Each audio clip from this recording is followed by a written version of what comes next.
Hello दोस्तों, Sidhra science academy में आप सभी का स्वागत है। तो दोस्तों, आज हम इस वीडियो में समझेंगे प्रश्नावली 1.3 का एग्जाम्पल नंबर 9 है, उदाहरण नंबर 9। ठीक है, तो देखिए शुरू करते हैं। क्या कहता है एग्जाम्पल नंबर 9।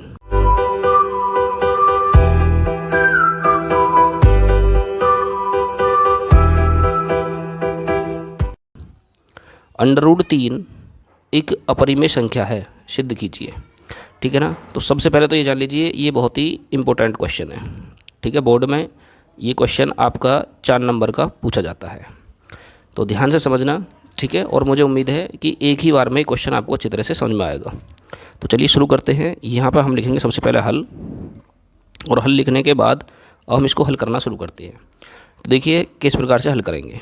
तो जो भी संख्या हमें यहाँ दे रखी है, ठीक है, तो उसको हम अपोजिट मानते हैं। अपोजिट मतलब उल्टा मानते हैं। जैसे कि यहाँ अपरिमेय संख्या दे रखी है आपको सिद्ध करने के लिए, तो इसको हम परिमेय मान के सिद्ध करते हैं। तो सबसे पहले लिखोगे माना √3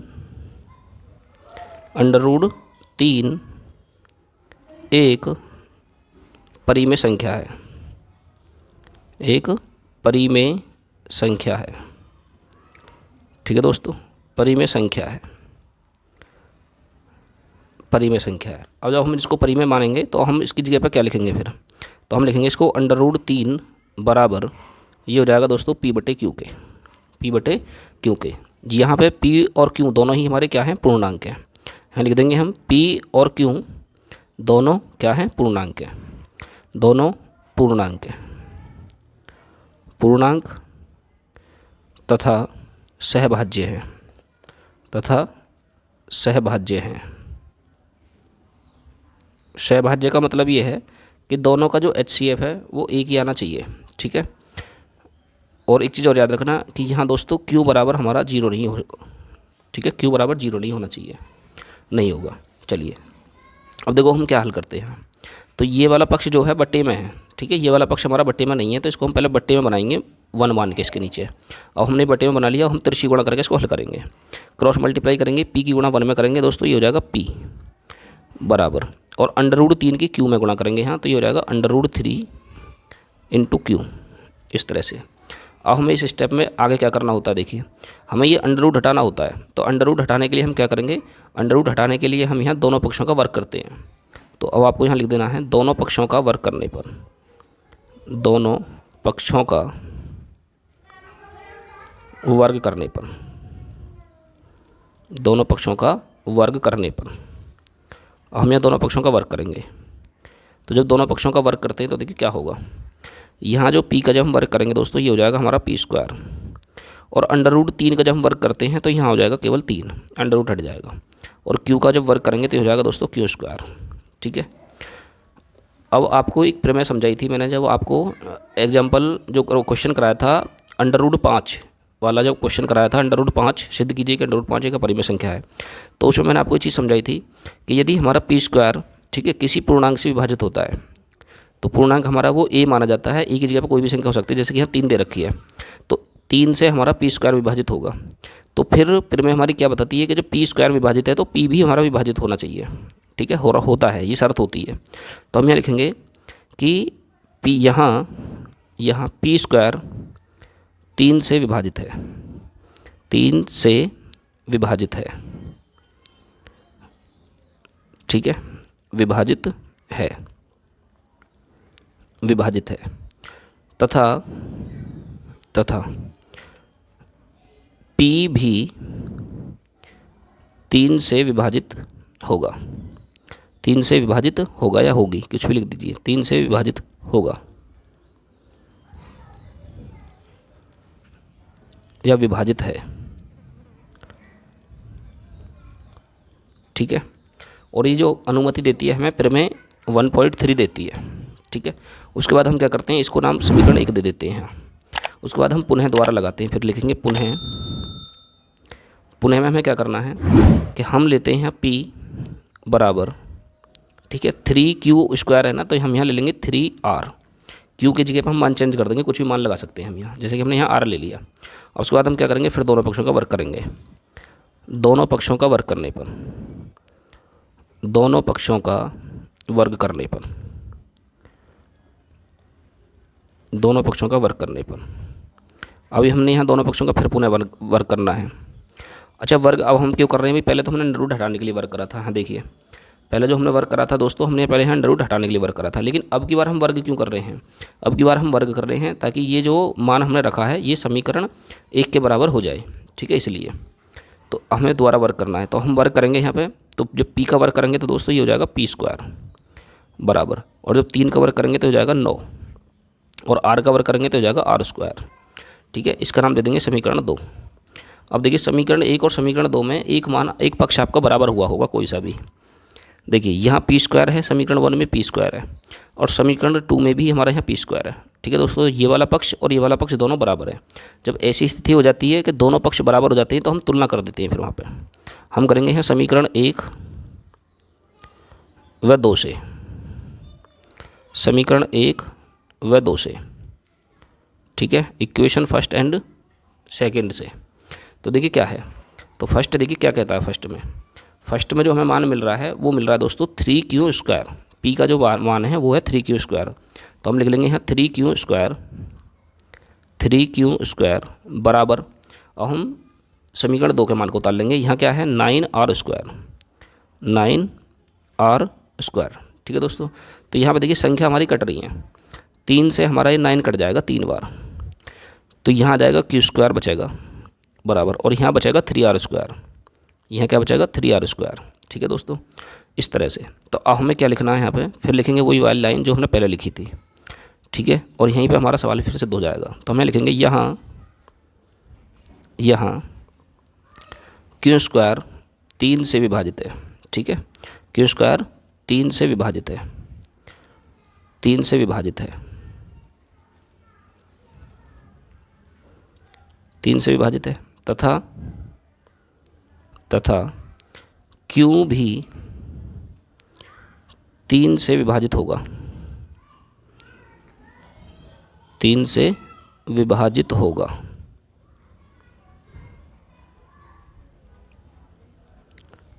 होगा, ठीक है दोस्तों। तो इसलिए हम जो कह सकते हैं, यहाँ जो HCF मिलेगा ना दोस्तों, हमें जो HCF मिलेगा वो P और Q का कितना मिलेगा, हमें वो 3 ही मिलेगा, ठीक है। जो 3 से P कट रहा है, 3 से Q कट रहा है, तो 3 है, इसका भी HCF मिलेगा। जबकि हमें जो HCF मिलना चाहिए था वो 1 के अतिरिक्त कुछ नहीं मिलना चाहिए था, ठीक है ना। तो हमें जो HCF आना चाहिए था वो 1 आना चाहिए था, तो यहाँ हमें HCF मिल रहा है 3, ठीक है। तो और हम लिख सकते हैं अर्थात, यहाँ पर हम लिख सकते हैं अर्थात कि जो HCF है दोस्तों, वो HCF है वो इक्वल R0 1, ठीक है। जब 1 नहीं मिला तो इसमें अतः हमारी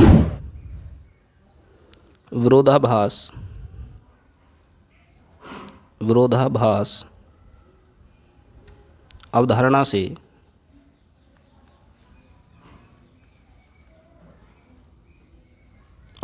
से सिद्ध हुआ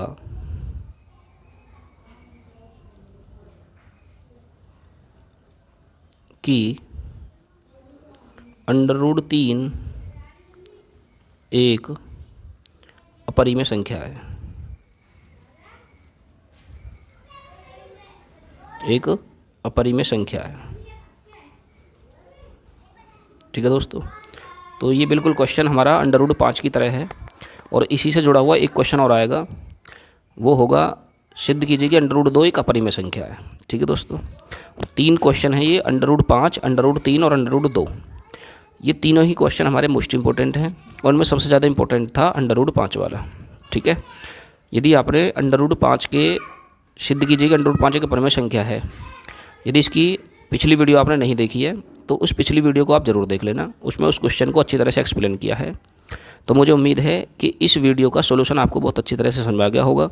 फिर भी आपको कोई डाउट रहा हो तो दोस्तों वीडियो को दोबारा देखना, ठीक है, बार बार इसको देखना आप जब तक ये समझ में नहीं आ जाता है। और उसके बाद √2 एक अपरिमेय संख्या है सिद्ध कीजिए। इस क्वेश्चन को खुद से आप अपने आप से प्रैक्टिस करिए, करने की कोशिश करना, ठीक है ना। और मुझे उम्मीद है कि एक ही बार में आप उसको सही तरीक़ा से कर पाओगे। तो कोई डाउट रहा हो तो कमेंट करके बताना दोस्तों। चलिए आगे समझते हैं नेक्स्ट सवाल को। तो देखिए दोस्तों आगे समझते हैं हम। अब हमारे पास है एग्जाम्पल नंबर 10, उदाहरण नंबर 10, ठीक है दोस्तों। तो देखिए उदाहरण 10 क्या कहता है, दर्शाइए कि 5 माइनस अंडर रूट 3 एक अपरिमेय संख्या है। ठीक है, सेम उसी सवाल की तरह करेंगे हम इसको भी हल। तो जो भी ऐसे सिद्ध करने वाले सवाल होंगे हम सबको उनको उल्टा मान के हल करते हैं। तो लिखेंगे माना 5 माइनस अंडर रूट 3 एक क्या है, परिमेय संख्या है। ठीक है, परिमेय संख्या है, परिमेय संख्या है। तो अब हमने जब इसको परिमेय मान ही लिया तो हम आगे फिर वो लिखेंगे जैसे हमने पीछे लिखते आए हैं, माइनस अंडर रूट 3 बराबर दोस्तों पी बटे क्यू। ठीक है, पी बटे क्यू। और हम यहाँ पे यही चीज़ लिख देंगे क्या है कि पी और क्यू दोनों हमारे क्या हैं, सभाज्य हैं अर्थात पूर्णांक है। पी और क्यू दोनों क्या हैं हमारे, दोनों पूर्णांक है। ठीक है, दोनों ही हमारे क्या हैं, पूर्णांक है। ठीक है, पूर्णांक है। और यहाँ पे दोस्तों क्यू बराबर 0 नहीं होना चाहिए, ये ज़रूर शर्त याद रखनी है तुम्हें। तो चलिए आगे समझते हैं हमें क्या करना है। अब हमें इस सवाल को हल करते हैं। तो इस सवाल को जब हम हल करेंगे तो पक्षांतर करके हल करना पड़ेगा। ठीक है, तो हम -5 इस 5 का पक्षांतर करेंगे इधर। तो पक्षांतर करने पे क्या होगा, ये हो जाएगा माइनस के अंडर रूट 3 बचेगा इधर, बराबर इधर आ जाएगा दोस्तों यहाँ कि पी बटे क्यू, और यहाँ प्लस का 5 है इधर, तो पक्षांतर करने पे माइनस का 5 हो जाएगा इस तरह से। ठीक है, अब हम क्या करते हैं, तो देखिए अब हमें क्या देखना है। अब इसके नीचे 1 मानते हैं हम यहाँ, उसको हल करते हैं। तो हो जाएगा माइनस के अंडर रूट 3 बराबर, इन दोनों का एलसीएम लेंगे तो हो जाएगा क्यू। अब पी की गुणा 1 में करेंगे तो हो जाएगा दोस्तों पी माइनस, और 5 की गुणा क्यू में करेंगे तो हो जाएगा 5 क्यू। ठीक है, और इसको हम यहीं पे छोड़ देंगे, इसको यहीं पे छोड़ देंगे। छोड़ने की पहचान मैंने आपको बताई थी जब आपने एक्सरसाइज के सवाल समझे थे। ठीक है, ये एग्जाम्पल्स हैं। तो देखिए जब हमारे पक्ष में अंडर रूट संख्या आ जाती है अंडर रूट के अंदर, तो उस सवाल को फिर हम यहीं छोड़ देते हैं। तो इसमें कंटेंट लिखना पड़ता है, कुछ बातें लिखनी पड़ती हैं। ठीक है, थ्योरिकल वाली। तो वो क्या लिखनी है, देखिए इसमें हमें ये लिखना होता है चूँकि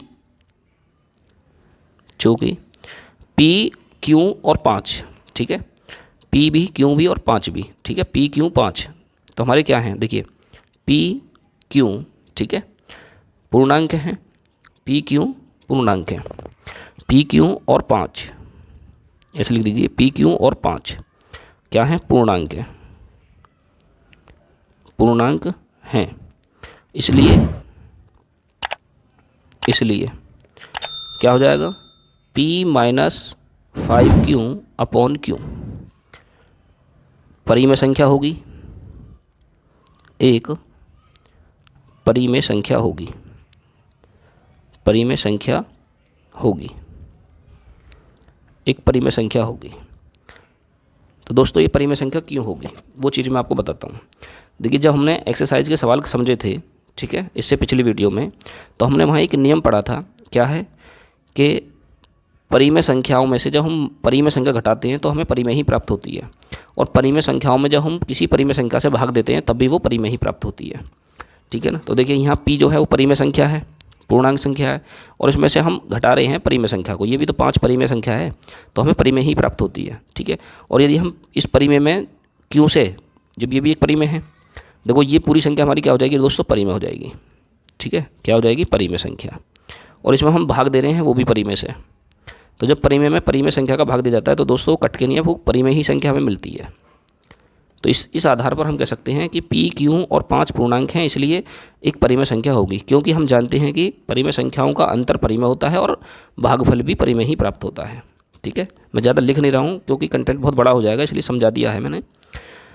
अच्छा एक बात याद रखिए, एक बात क्या याद रखनी है, देखिए जब ये पक्ष हमारा परिमेय है तो ये वाला पक्ष भी तो परिमेय होना चाहिए। क्यों?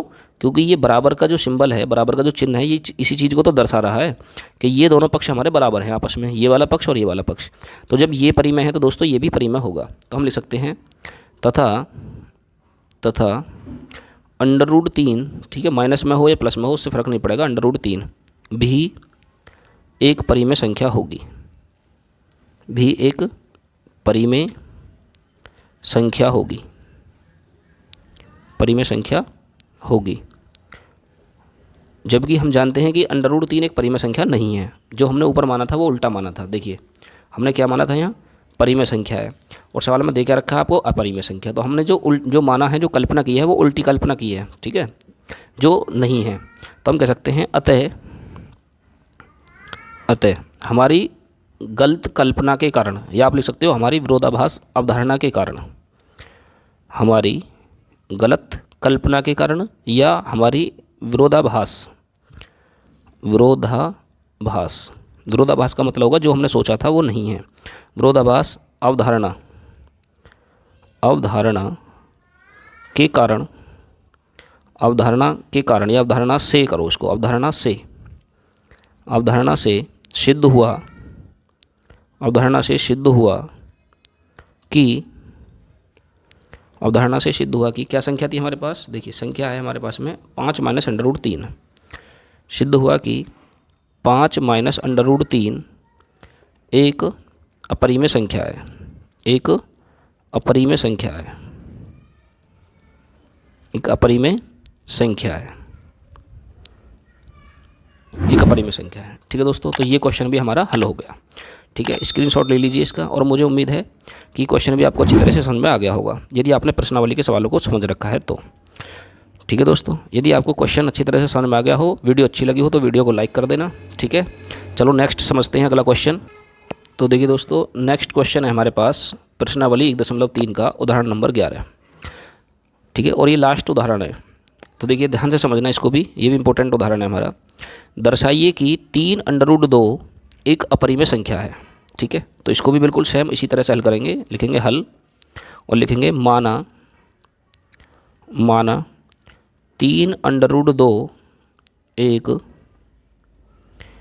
परिमेय संख्या है, एक परिमेय संख्या है, परिमेय संख्या है। जब हमने इसको परिमेय मान लिया तो हम लिखेंगे 3 अंडर रूट 2 बराबर हो जाएगा p बटे क्यू के, और यहाँ पे p और q दोनों हमारे क्या हैं, दोनों जो सभाज्य संख्याएं हैं, दोनों सभाज्य हैं, या आप कह सकते हो दोनों पूर्णांक हैं। ठीक है, दोनों सभाज्य भी लिख सकते हो, पूर्णांक भी लिख सकते हो, सहभाज्य हैं। ठीक है, तथा जो q बराबर है वो 0 नहीं होगा, ये हमें लिख लेना है। उसके बाद अब हम इसको आगे हल करते हैं। तो हल करोगे तो दोस्तों इसके नीचे पहले 1 मानना पड़ेगा आपको। ठीक है, चलो 1 मत मानो, एक काम करो आप 3 का पक्षांतर कर दो, इसमें डायरेक्टली हमारा अंडर रूट 2 आ जाएगा, क्योंकि हमें पहले अंडर रूट 2 अंडर रूट वाली संख्या तो लेकर आनी होती है बस पक्ष में, बराबर। तो जब हम इसको करेंगे यहाँ पक्षांतर, तो ये दोस्तों यहाँ गुणा में है। ठीक है, 3 अंडर रूट 2 ये गुणा में है दोनों संख्या, तो जब गुणा में है पक्षांतर करेंगे तो भाग में आ जाएगा, तो ये हो जाएगा हमारे पास p बट्टे q और बट्टे में आ जाएगा यहाँ नीचे 3। ठीक है, तो ऐसे पक्षों को हम कैसे हल करते हैं, देखिए जब हमें पता है ऊपर वाला पक्ष बट्टे में था, नीचे वाला पक्ष बट्टे में नहीं है, तो इसको हम पहले 1 मान के बट्टे में बनाएंगे। अब नीचे वाले को सबसे ऊपर वाले के साथ गुणा कर देते हैं और बीच वाले को बीच वाले के साथ गुणा करते हैं। ठीक है दोस्तों, तो यह हो जाएगा अंडर रूट 2 बराबर, ये हो जाएगा p गुणा 1 और बट्टे में आ जाएगा q गुणा 3, q गुणा 3। तो ये हो जाएगा हमारे पास अब अंडर रूट 2 बराबर p की गुणा 1 में करेंगे तो ये p आ जाएगा, और बट्टे में 3 की गुणा q में करेंगे तो दोस्तों ये 3q हो जाएगा। ठीक है, और इसको यहीं पे छोड़ देंगे। अब सेम वही लाइन आपको फिर लिखनी है, यहाँ पे क्या लिखनी है, देखिए जियो का तो लिख देनी है आपको। क्या लिखोगे कि यहाँ p q और 3, p q और 3। ठीक है, p q और 3। ठीक है ना, दोनों, हाँ p q 3 क्या है, पूर्णांक हैं, पूर्णांक हैं। ठीक है, और हम जानते हैं कि दो पूर्णांकों का भागफल या गुणनफल या अंतर या योगफल कुछ भी हो, ठीक है, परिमेय होता है, तो पूर्णांक हैं। इसलिए ठीक है, मैं थोड़ी डेफिनेशन को शॉर्ट करके लिख रहा हूँ, इसलिए क्या हो जाएगा, p बटे 3q एक परिमेय संख्या होगी, परिमेय संख्या होगी।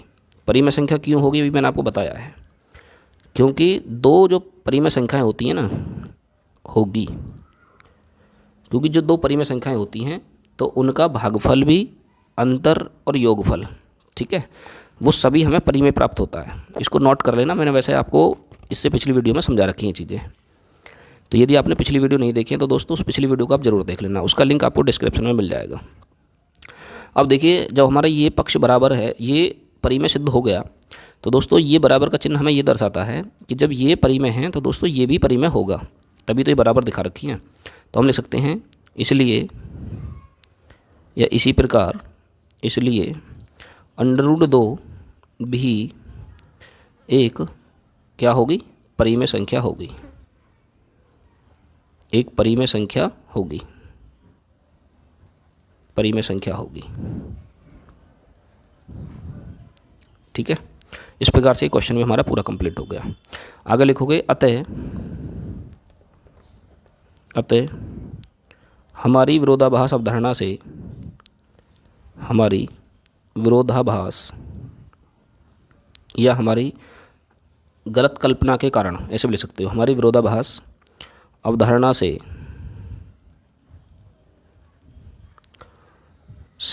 सिद्ध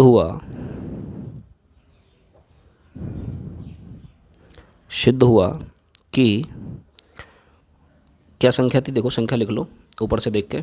संख्या थी दोस्तों हमारे पास 3√2, देखिए रही 3√2। ठीक है, तो हम यहाँ लिखेंगे सिद्ध हुआ कि 3√2 एक क्या है, अपरिमेय संख्या है। ठीक है, यदि आप बोर्ड में इतना लिखते हो तो आपको पूरे अंक मिलते हैं, अपरिमेय संख्या है।